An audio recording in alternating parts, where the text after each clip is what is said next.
Hello all. We're back, but obviously, as you can see, Ashley's missing. She's got family commitments. Whether she joins, brilliant. If she doesn't, that's okay as well. But I'm sure she'll be back next week. But we've got Nick. Other way, he's here. I'm here. He's here. After splashing his face with water. Yes, getting water to wake up. Yes, nice and natural. cold Absolutely. water. Absolutely. So for everyone that's joining today, whether you're on replay or live, please do subscribe, please do share, please do interact and ask any questions you may have. So, obviously we're in April, which means a new theme, and we're talking about neurodiversity. But tonight we're going to be discussing about brains beyond labels. So it doesn't matter if it's autism, ADHD, bipolar, whatever. We're going to be discussing the umbrella of it. So, how about we kick off, Nick? We're talking about the identity side of it all, because identity plays a big part when it comes to these labels, doesn't it? I certainly do. Yeah, I certainly do. Yeah. So, are labels something we choose or something we hide behind?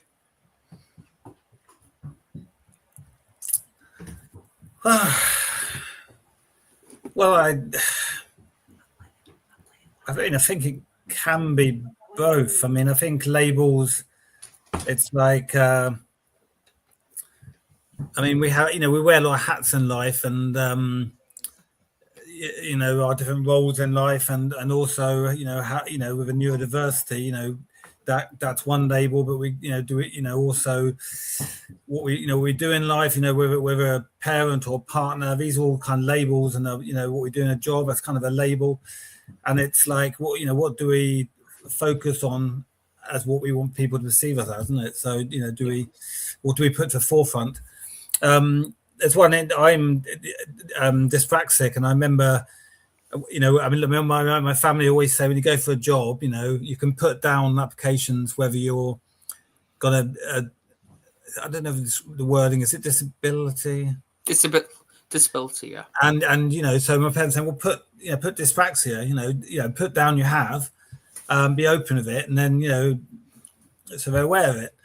Because I'm not very good in in certain situations, certain high pressure social situations in my brain, and there's various things that affect where I process information, and I'm always reluctant to have that label. I think, well, if I go into a job or even interview an application that labeled, I'm very reluctant to do that. But they say it's a positive thing. It's part of you, and you should be upfront with it. So I guess that's an example. Yeah, see, and I think that's where the stigma lies, because I remember going for job interviews before, and it was going absolutely brilliant, and I had thought they were about to offer me a job, and then they asked the question, do you have any disabilities? And I went, well, yeah, I do.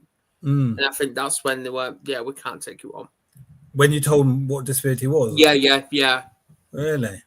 Yeah. That happened a few times. So did that put you off being open? It did, and it did impact me for a bit, because it's that sign of rejection. Yeah. And it does make me feel like I'm broken, and and it does make you think, what can we do in life?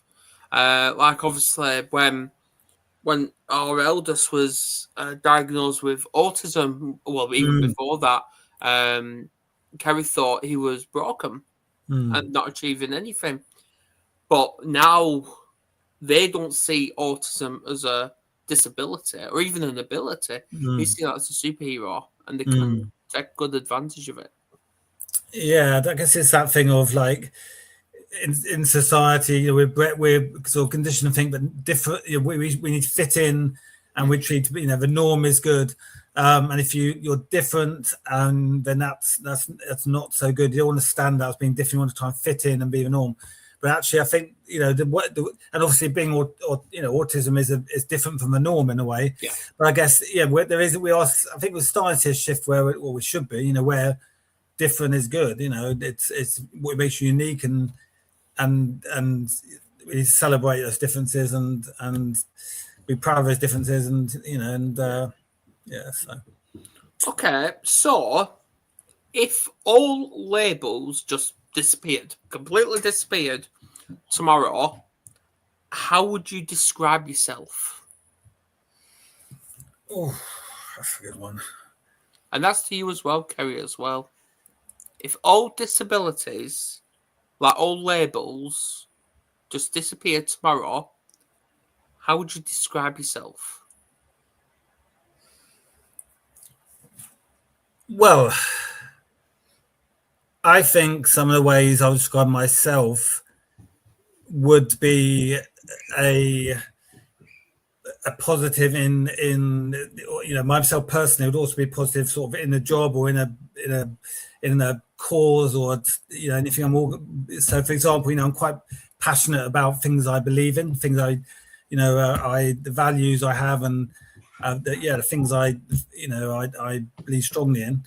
I'm also quite I think I'm someone who's very loyal, trustworthy. I think these sort of things which make up who I am, and my beliefs, and I think, if you took away all the labels, I think these sort of sides, these sides to me as a person, who I believe in, I think of things that I would say, sort of passionate, but what I believe in, trustworthy, committed, loyal, put the spot here a bit, but I think a lot of those. I think those things are important in life. I think we forget, actually, if you're looking for a friend, if you're looking to hire someone a job, actually, so you want someone who's trustworthy. You want someone who's loyal. You want someone who's open-minded. There's another one. Open-minded. You want someone who's passionate about what they're doing. You want someone open-minded. You want someone. So these are things I think actually matter more than the label. So, well, what about you, Adam? Throw it back at you. I would, to be honest, if all labels disappeared, I'd still be me. I would still be me, because I even though I know what I've been diagnosed with, whether it's trauma, depression, anxiety, they don't define who I am, because I've learned to manipulate my own mindset and got that self-belief that I'm bigger than that label. That's good. I'm bigger than it, and I'm better than it. And if people don't see that, that's not my issue. That's not my issue. Yeah. See, I used to be really scared of opening up to new people.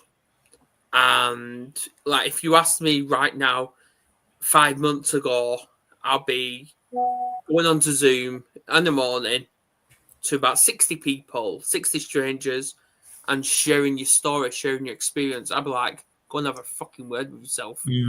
But I'm doing that in the morning. I'm doing it. And you know what? I love it. I absolutely love it.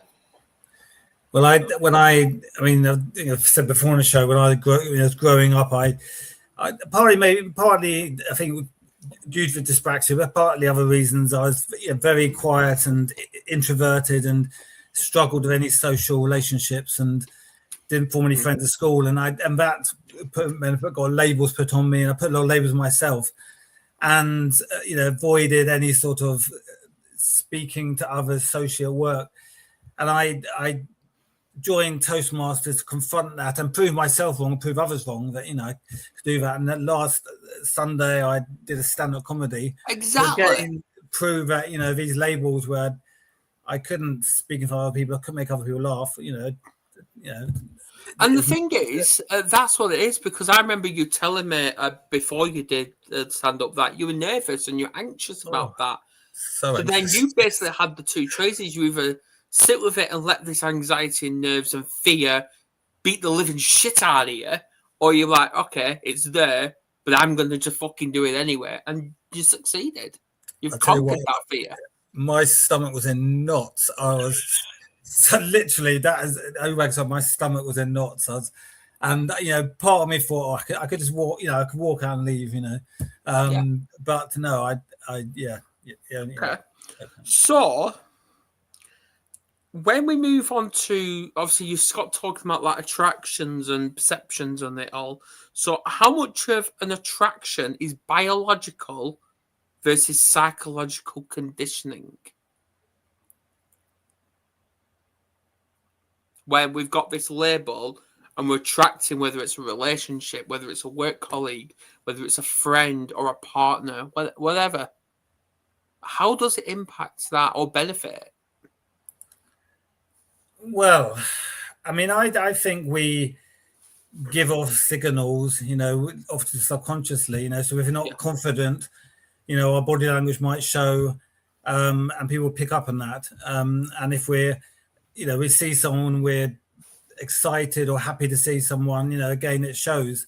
So I think, we give off signals, even if we're not aware of it or we're not deliberately doing it, even not sometimes saying anything, we give off signals which show our sort of emotional state. If we're feeling down, it's often hard to hide it. If we're excited or happy, and so I think, psychologically,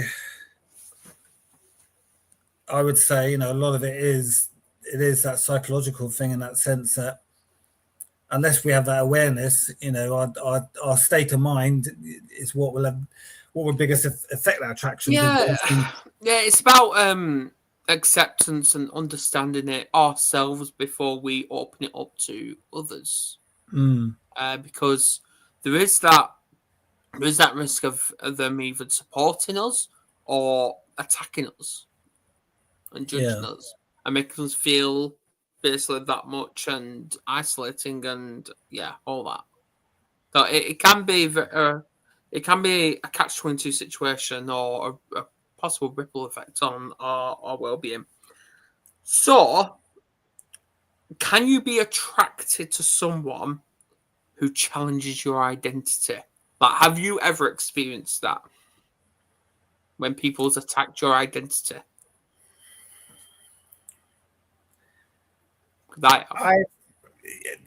So go back to you first, maybe. Then, have you managed to turn them, change their perception? Have you managed to turn them around, or if someone's?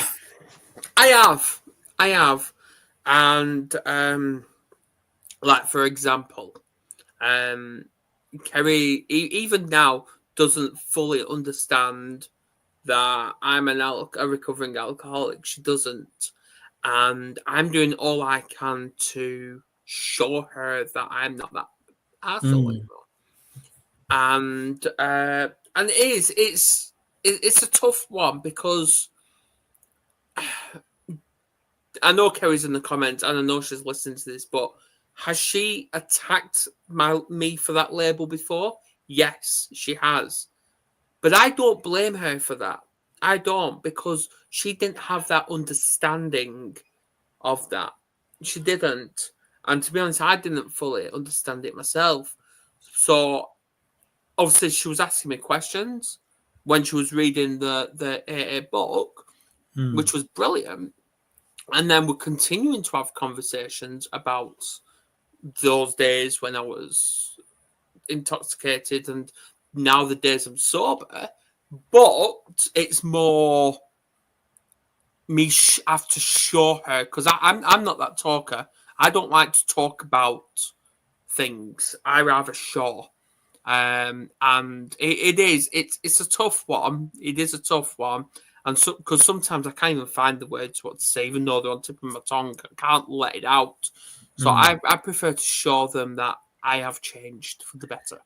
I mean, with the alcoholic thing, I mean, that's a classic example of, Absolutely. People can react almost automatically. It's got, if you say to someone you're an alcoholic, I think some people automatically have a certain perception of what that means. Even though you may not have drunk for over several years, people might think an alcoholic, then they have a certain perhaps negative perception.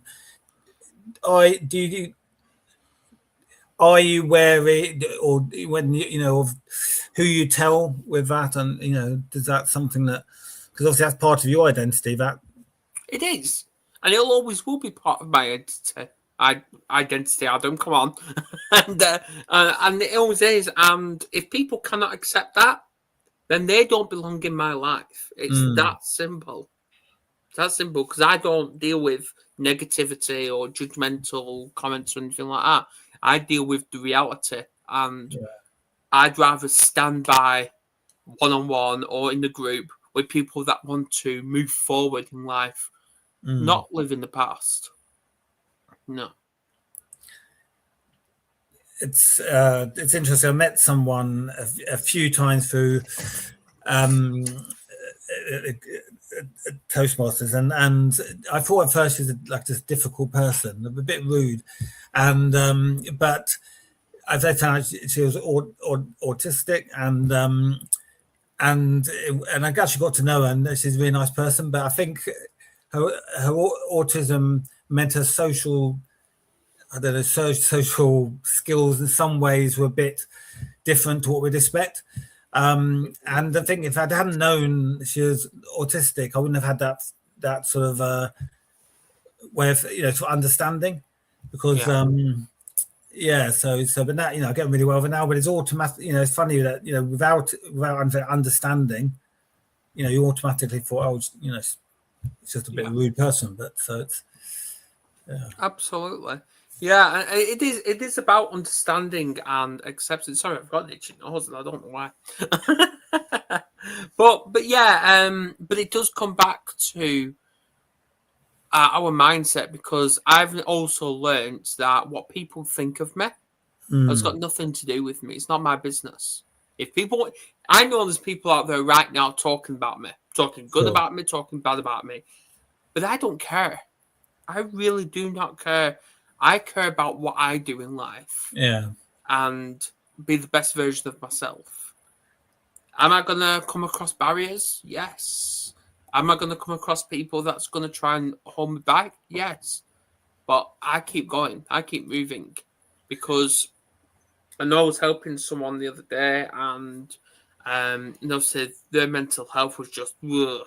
So and they were being attacked. So I spoke to them, and I'm like, there's a saying about sticks and stones may break my bones, but words can never lie. And I just think like that's total bullshit, because I see an argument there. And yes, sticks and stones can break bones, but words stick. Words stick. And I believe words can do more damage than sticks and stones.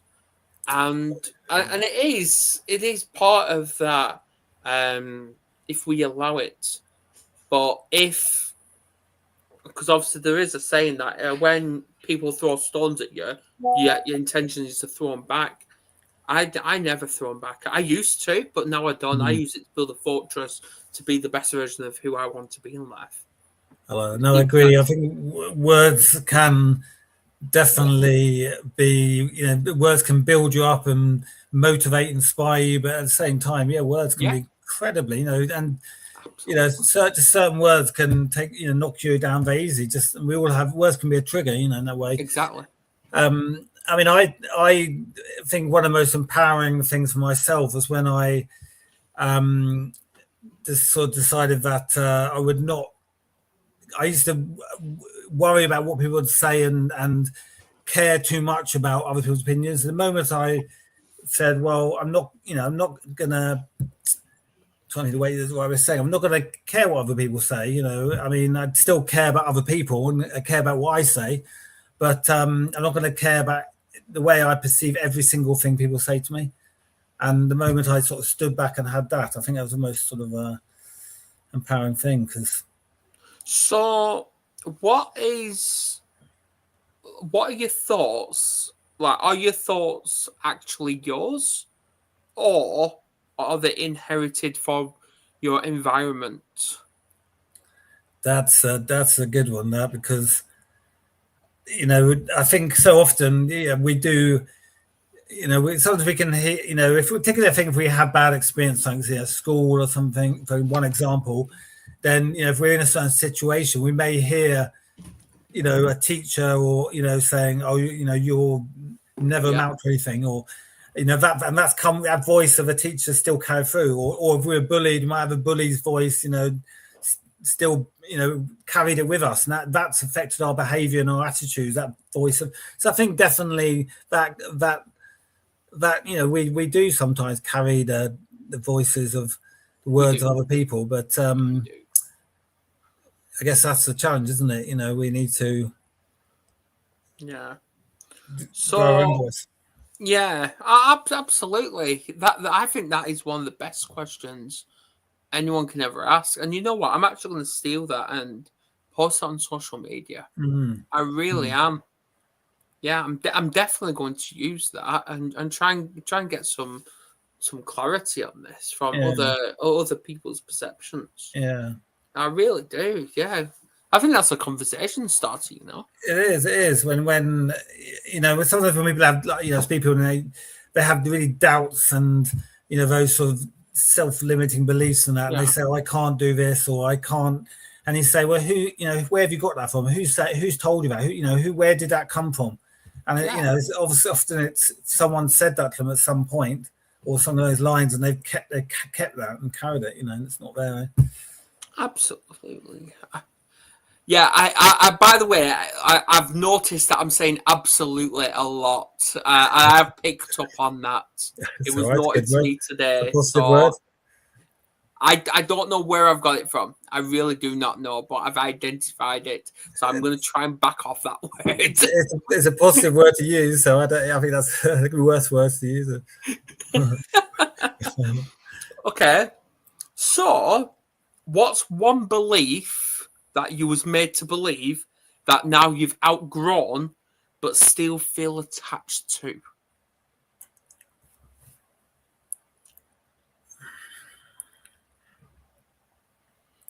I know I've been saying it all day, Kerry. I know. Yeah. Well, feel free to jump in.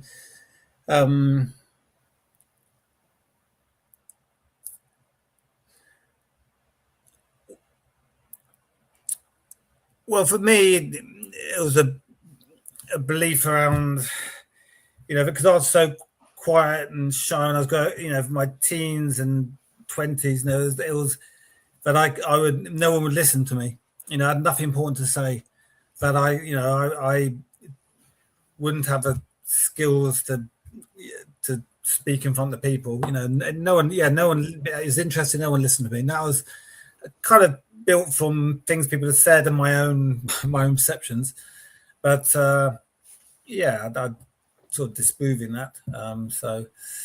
But I still do carry with me in the sense that every now and then there's the automatic belief comes into play, and I have to sort of confront it and say, no, I don't know, back off.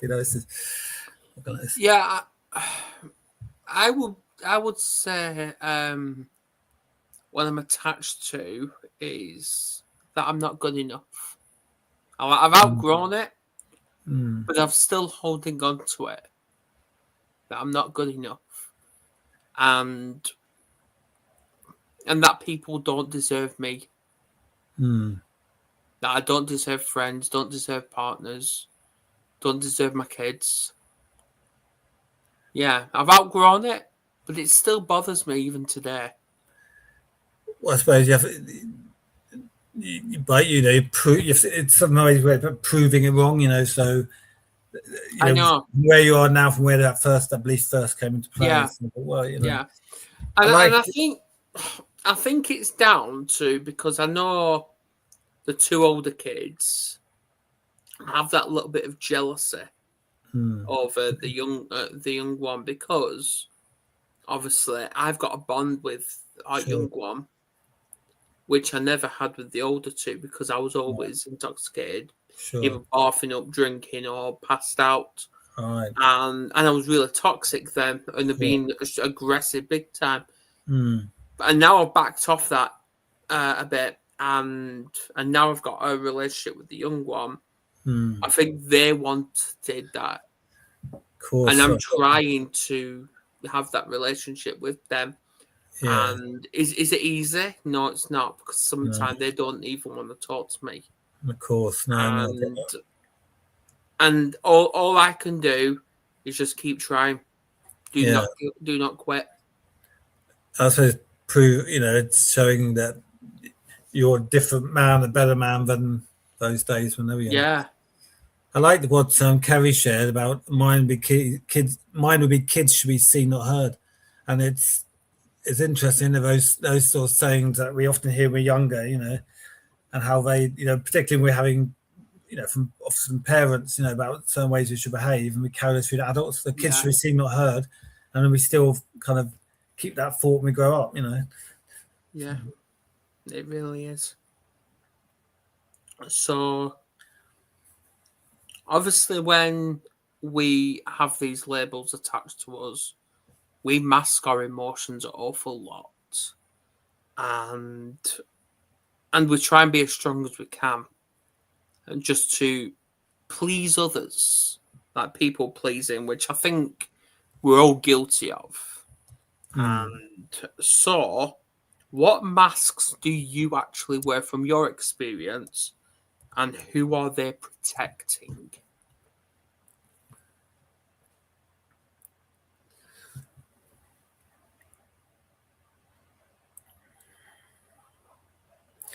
Well, I think I think perhaps we all have to extend quite fragile ego, and and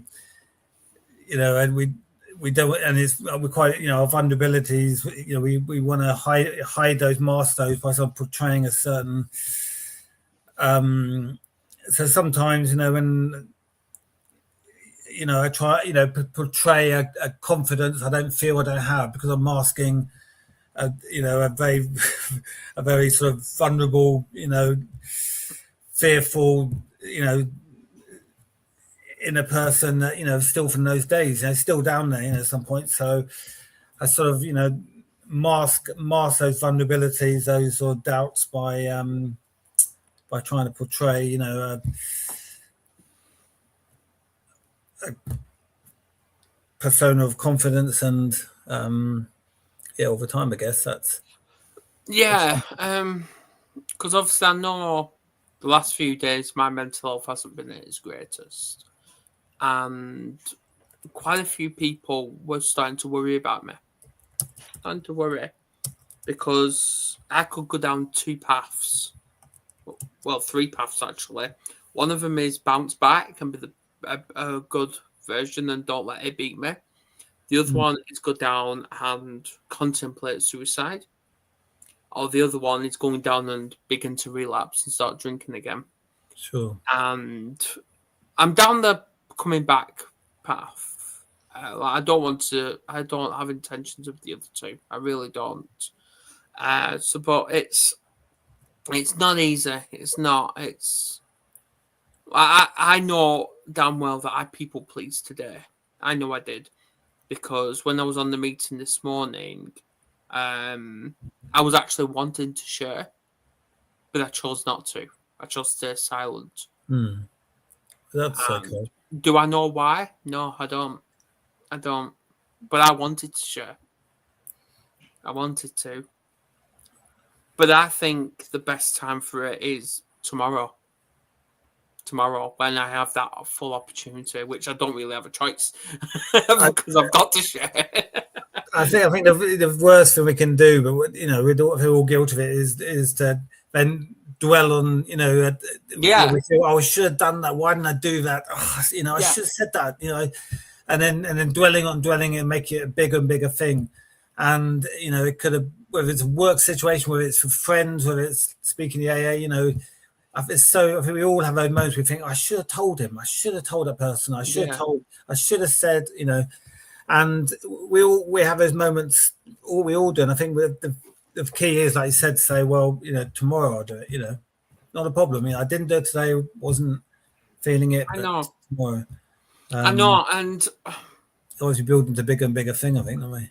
But when I'm thinking that, I'm thinking of what Rambo said, Sylvester Stallone, with that famous saying, tomorrow doesn't exist. Well, tomorrow because you need today. Today is the only day you have. Because anything can happen between today and tomorrow morning. Anything. Yeah, that famous saying. So, yeah. Question for you: how much do you think trust plays a part in the way we share our labels or sort of insecurities? I believe. Do you need to trust someone first with yourself? Do you know, for example, with you, do you always feel you need to trust someone when you share who you are in that? No. No. I believe what you need to do first is trust yourself to actually share that. Find that confidence and find that determination. Sure. Because it's, again, 60 strangers. 60 strangers that they don't know my past. No. They don't know what I'm going through. But have they ever judged me? No. Yeah. Have they ever judged me? No. And it's about surrounding yourself with people who you want to build that friendship with, build that connection with, and it all starts within trusting and loving yourself. Yeah. It really does. Have that relationship with yourself first. I think that's the thing. I think we often say, "Oh, but you know that you know, I'd be accepted by the group, you know, or they're not going to accept me, or that person, I need to get the trust from that, you know, person." We're always putting the other, People pleasing, isn't it? It's people pleasing. We got to accept ourselves for other people to accept us. We got to trust ourselves for other people to trust us. You know, otherwise we're always waiting for the acceptance or trust of other people before then we can feel we're in a position to, you know, we're waiting. It's about getting rid of that fear of what other people and that anxiety of what other people think and what they think of, I believe of you. Yeah, it doesn't matter. Because it's about living your own life, not letting others live it for you. Yeah, no, it's at Toastmasters, like I used to, you know, give speeches, and then I came to a point where I thought I started including my story and even giving speeches around some of my insecurities and what I've done to overcome them. And people connected on those the most because they said, well, this is a really genuine, authentic speech, a genuine, authentic story sharing. And actually they went down the best. You know, they were the ones that people thought, wow, you know, this is really heartfelt, you know. So, you know, then I've you know, it's given me the confidence to realize, you know, that actually if you're comfortable, then sharing, you know, then it's not, these things aren't you know, your insecurities, if you know, or your fears aren't things you shouldn't feel a need to hide away hide away. Yeah. You need to be comfortable with them, and that's the way you move forward. And I've grown to be comfortable sharing them, and that's what made me to. So when it comes to connections, to you, obviously you've built a foundation of connections and you've built that group. But to your experience, what does a real connection actually feel like to you?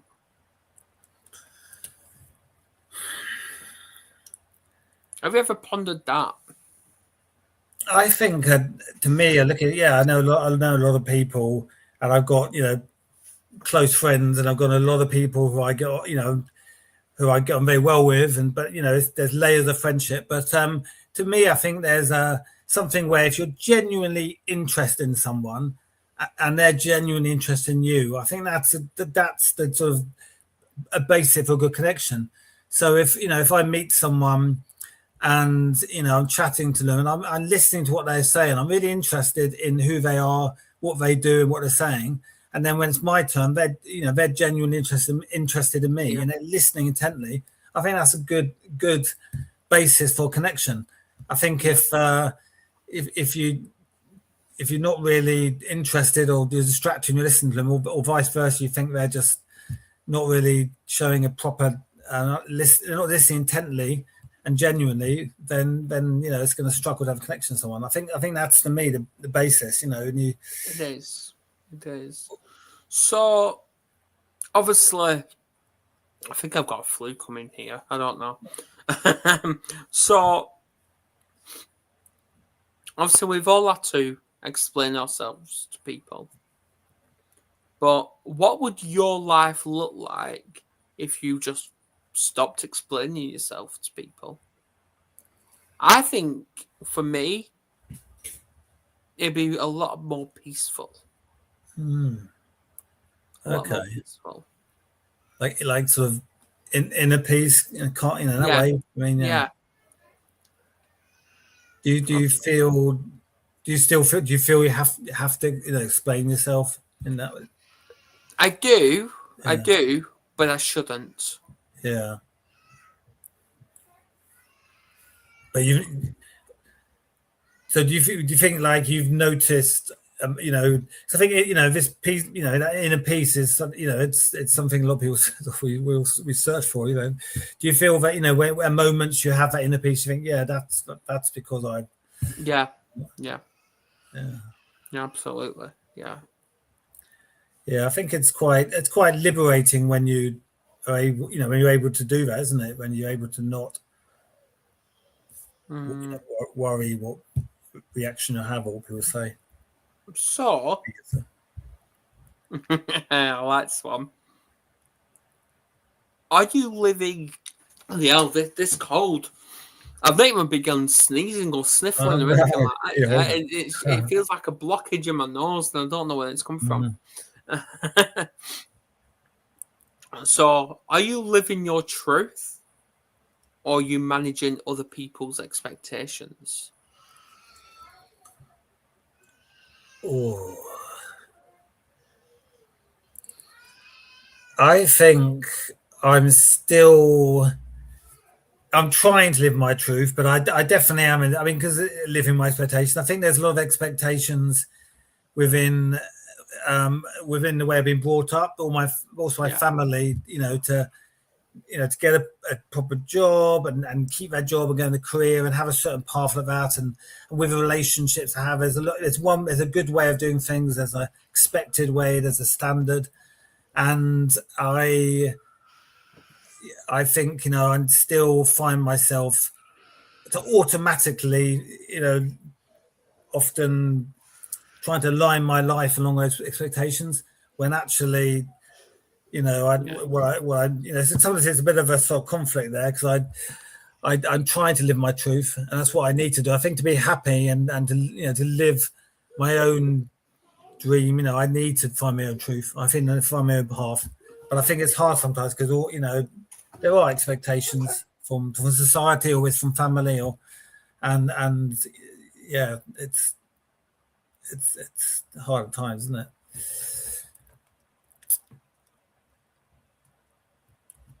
There he is. Where's a question for you, Adam? What label has impacted your life the most, and what new label? What's that? Sorry. So I've got a question, two parts. What label has impacted your life the most, and what new label are you giving yourself?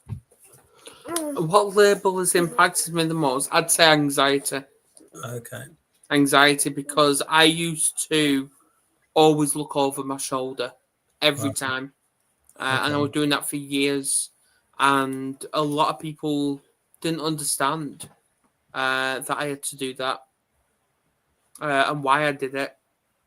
And to be honest, I explained it at one point. And as I believe I was branded weak from that. But now I don't. Now I don't look over my shoulder anymore. I just keep moving forward. Because to be blunt, I stopped caring what other people think of me. It's liberating. Yeah. Is there a label? Maybe not. Is there that you would like to have? Is there a So, for example, if your AA meetings, people were to say to you, "Wow, you came across as such a confident speaker, or you were so or honest, in a way you shared your, is there a label that you would be really flattered to get, or through your new experiences?" Oh, I guess we're getting rid of old labels. We're trying to getting new ones, aren't we? to be honest, I don't care about labels. I really don't. I like obviously I've been told I'm good at doing this, but do I believe I can do better? Yeah, I do, and I always do, because every show I always want to better what I did last time. Yeah, I really do. yeah. Maybe I didn't think tonight I'd have a 2-year-old in my arms, but I do. Well, I guess that's your adapting, isn't it? You know, you have to sort of adapt to the situation. You'll be flexible that way. Well, the thing is, when I started doing these shows, I always was sneaking off like that, and because I had a can of alcohol next to me, we used to do that. Well, but now I've got water there, and yeah. But I think that's the thing, isn't it? You know, we can think we got to, perfectionism thing. You know, I think we've got to do things, and sometimes we don't do anything because we think, oh, I'm not going to take action, like a podcast. I'm not going to take action because it's not ready. It's got to be perfect. I'm not confident enough speaker. It's not going to be. But actually, we just doing it and being yourself and authentic, even if it's a bit raw and rough around the edges, is always better than trying to wait till we think we're perfect. It'll be perfect. The label of perfectionism is probably the worst label, isn't it? Because it exists. Yeah. So, are you brave enough to question your own identity?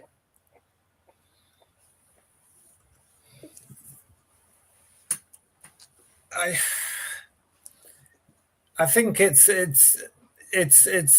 quite hard. I think it's quite a hard thing to do, to have an honest sort of self look at ourselves, and say, what, am I living life for full? Am I being myself? Am I doing what I want to do? Always, what's holding me back? And I am I think I am growing that courage. I am. It's something I'm. I think it's sort of a journey, isn't it? I don't think we sort of wake up one day and say, right, that's it. I'm gonna change my identity. I'm gonna get rid of the labels. New me. I think it's often a work in progress, isn't it? Like, I think a lot of life is a work in progress. It's like that sign, isn't it, in the roads? All right. Do you think? And this ain't the one that I've chosen. This is what I've just come up with. Do you think labels are now starting to dimmer and we're being our true identity? Or do you think labels will always take over?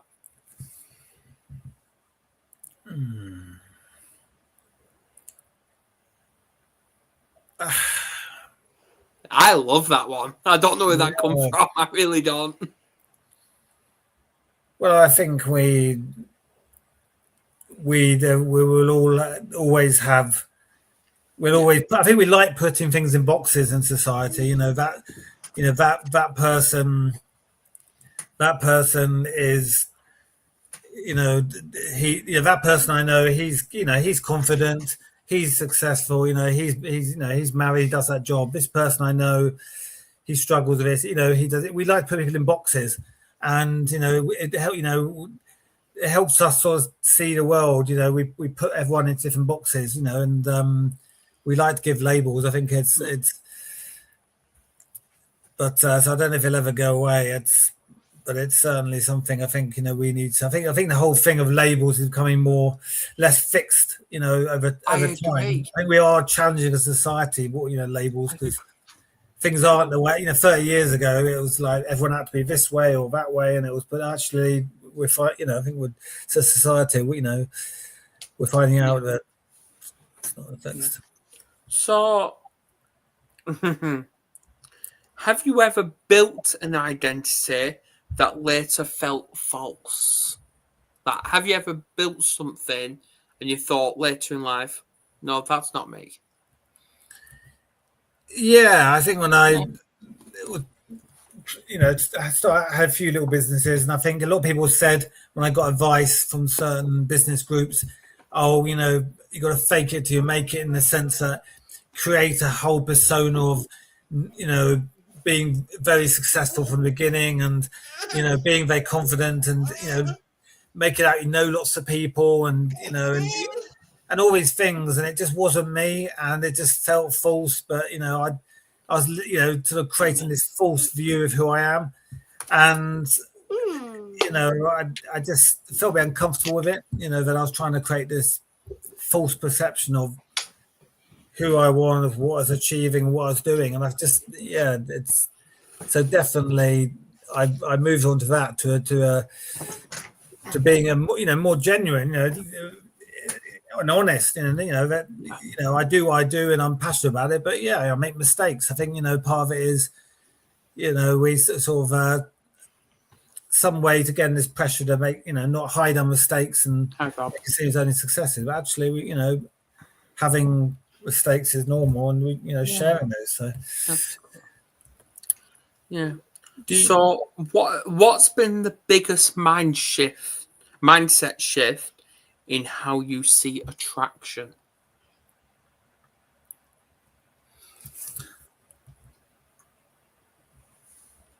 I think, I think I mentioned it earlier. I think about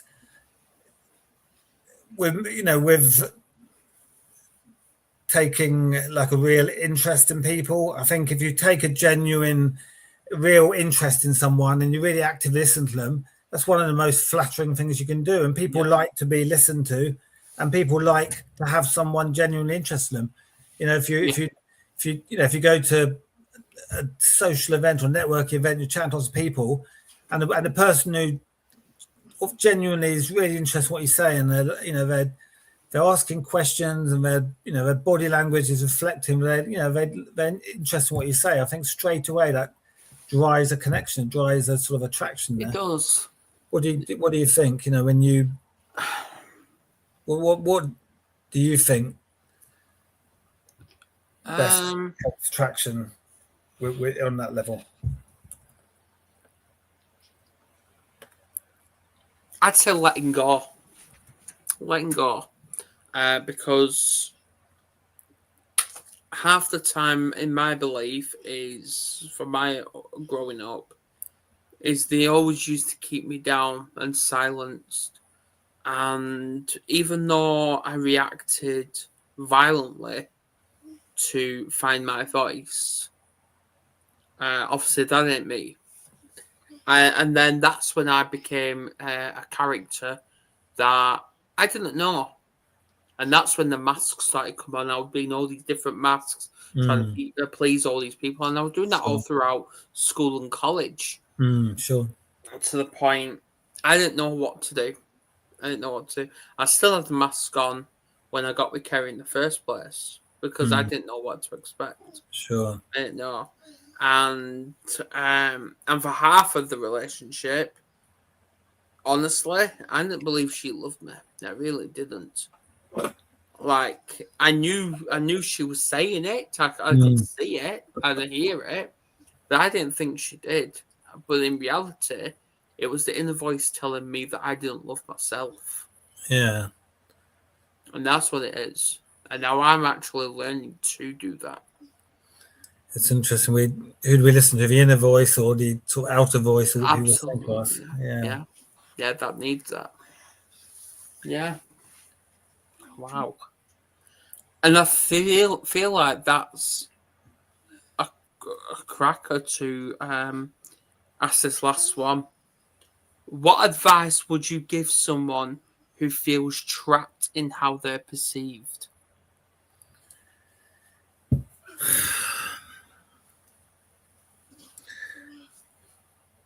Reach out, definitely. Reach out and speak to people that have been in that situation. Yeah. I think it's reach out, knowing the right people, because there's so many people in the world, and some will be a good, positive, effect on us or relationship with us and others won't. And I think it's reaching out and finding the good people, the right people to support you and listen to you. And there are always people like that. So I think it's we need, as humans, human connection. We need people to support us. We need it. And there are always people out there to support, you, whoever, whatever your needs, whatever your labels, whatever your situation. I think it is just reaching out, finding those people, because once you've found people who will listen, then you can then be yourself. Then at that point, you can start to sort of shrug off those labels and those self-doubts when you find people who will listen. I agree, and I feel like that's the best way to end this. I really do. To be honest, I believe that was a trigger warning. I think that was, there was a lot of questions. I had to pause and really think. And that shows the sort of depth of questions. I was like, wow, yeah. I feel like all these shows are just coming trigger warnings with what we're going to be talking about. Yeah. I think they, these things. I think most people, everyone can relate to what we say, because people there's very few people who are always confident, always being confident. There are very few people who are genuinely never have mental health struggles or never get stressed or never get down. So I think most people in the world, they have good times, they have bad times, they have struggles, they have doubts, they have insecurities. I think that's human nature. So I would say, that, definitely what we talk about tonight, most of our shows, I've said most people probably do relate to it at some level. Yeah. All right. Well, on that note, thank you. Thank you for an awesome stream. And I will be uploading the clips all over social media. I will be uploading all tomorrow. Now I'm gonna go and put him to bed, and then I'm gonna chill out myself. You deserve it. But yeah, I know Nick's not here next week. No, he's skiving. No, I'm joking. No, he's spending time with Noah.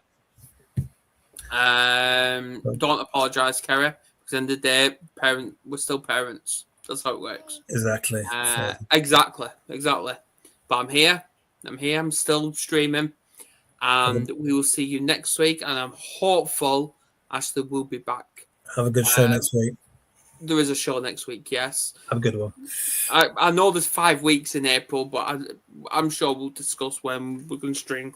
Sure. But if we're not here next week, we're going to be the week after. So, yeah. Have a good weekend, everyone. Happy Easter to everyone. And don't eat as much chocolate, because I won't be touching it. Yeah. Okay. Have a good Easter, everyone. Do subscribe. Have a good Easter. Please subscribe, everyone. Please subscribe. Right. See you later, all.